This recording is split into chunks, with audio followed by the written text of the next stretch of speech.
कि अभी कुछ करना ही नहीं, जब कुछ चाहिए ही नहीं तो कुछ करें क्यों। अकर्म में आसक्त मत हो जाना, ये भी कह दिया, ये भी स्पष्ट बोल दिया।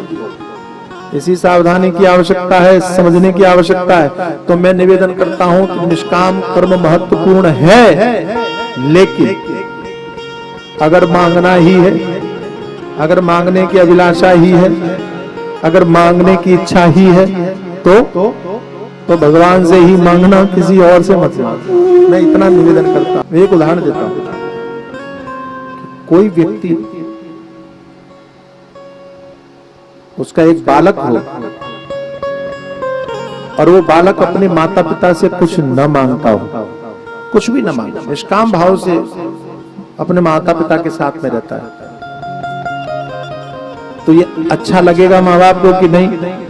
मैं कहूंगा अच्छा लगेगा कि देखो मेरा बेटा कितना बढ़िया है, कुछ मांगता ही नहीं, हम कहते हैं तो भी नहीं मांगता, बड़ी प्रसन्नता की बात हो। लेकिन एक बात सोच करके देखो कि वो बालक आपसे कुछ नहीं मांगता, लेकिन जब उसको जरूरत पड़ती है कुछ तो वो पड़ोसी से मांग लेता है, किसी और से मांग लेता है, किसी दूसरे घर में जाके मांग ले। भूख लगी, आपसे नहीं कहा कि मम्मी रोटी दे दो, कि भोजन दे दो, और पड़ोस में जाके कह दिया कि आंटी मुझे भूख लगी है, थोड़ा रोटी दे दो। अच्छा एक बात बताओ, अगर आपको ये पता चले कि आपका बेटा आपसे नहीं मांगता, भूख लगने पर पड़ोसी से मांग लेता है, इस बात को सुनकर के आपको खुशी होगी कि दुख होगा? बोलो बोलो, दुख होगा। और कितना दुख होगा? दुख इतना होगा कि उसको पकड़ के, कान पकड़ के 2 थप्पड़ मारोगे।